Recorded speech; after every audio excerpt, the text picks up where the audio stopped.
Hey everyone, Reaper here again with another video. This is a Bronze Age gems collection video.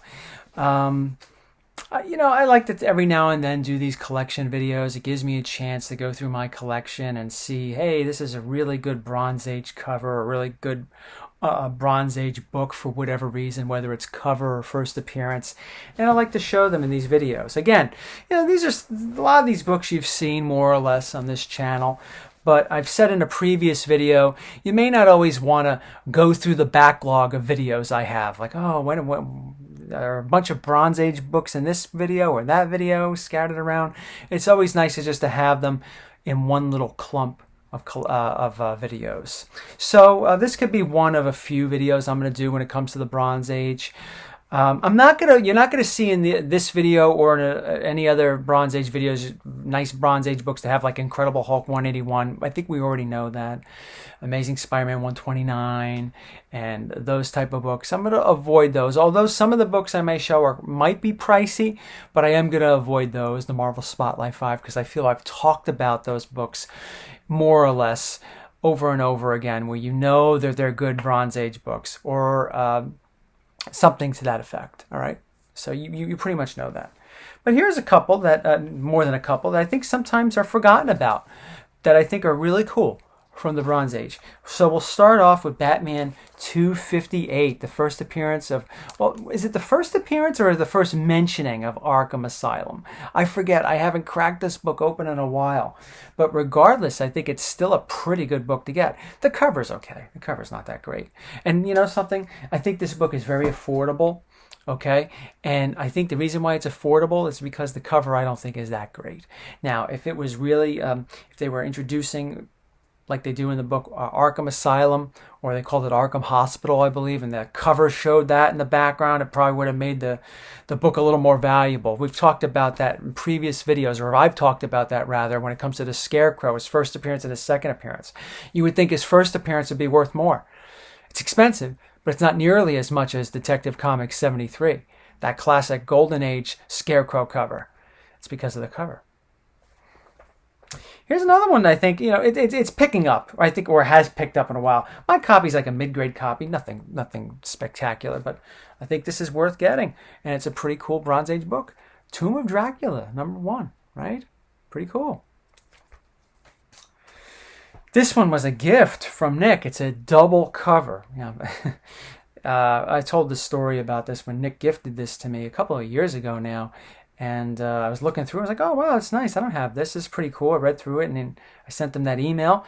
And he said, well, did you, I forget what he said. He said something like, well, do you know why it's special? It's like, no. And I went back. I was like, oh, God, how could I miss that? It turned out to be a double cover. Pretty cool, though.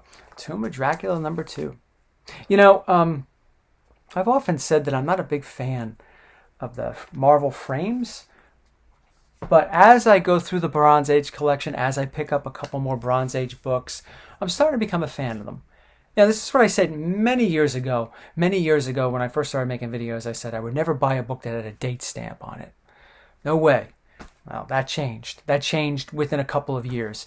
A lot of my EC books, a decent amount, have date stamps on them. Most of them are on the back, and I think they're just really, really cool. Seeing what day they came in or what hour they came in. Sometimes the date stamp varies and all that stuff. In contrast to the day or the month it comes in contrast to the actual month that's printed on the book. It's pretty cool. This one's been getting expensive. I have 2 copies of this. I had 3. I sold one a year ago. I should have kept it. But I think this is a great Bronze Age cover. I've said this before. I've showed this before. I love it. X-Men #130. That is such a great cover. The disco cover. This is so late 1970s. Now these are books the next 2 books are books I've never really showed in this channel. I might have showed them once in a haul video, and that was it. But they're relatively cheap, okay, but they're really cool books, cool covers from the Bronze Age. House of Secrets 105. Look at that. Isn't that a great cover?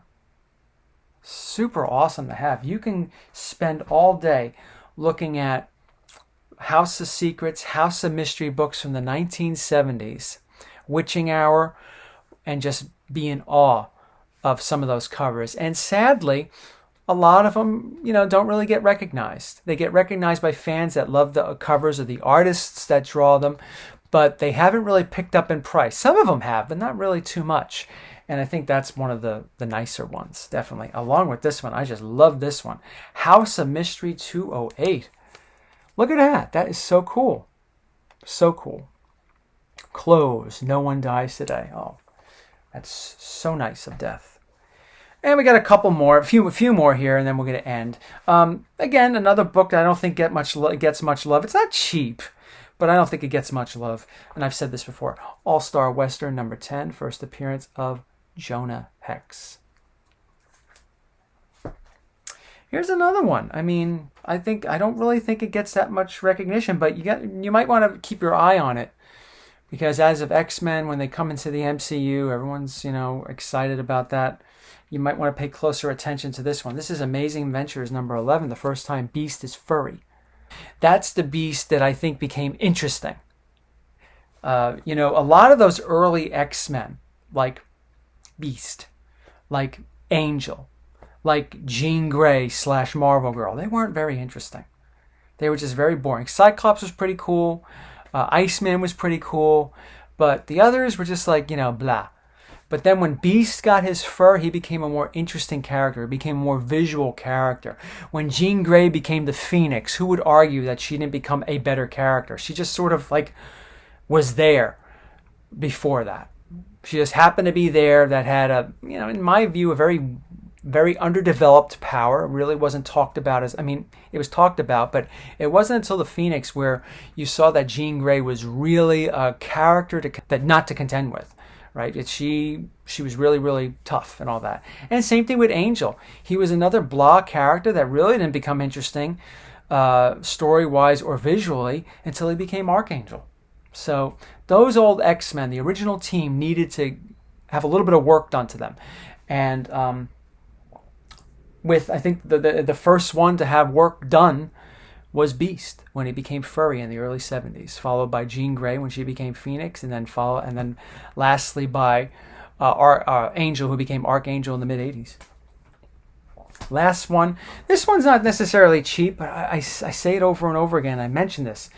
I think it was in an underrated video.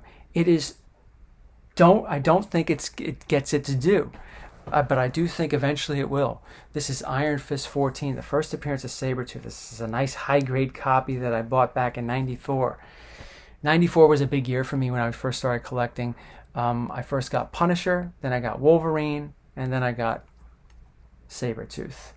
So those were just awesome to get. And I think, that's not that expensive, that book in high grade. It's worth getting.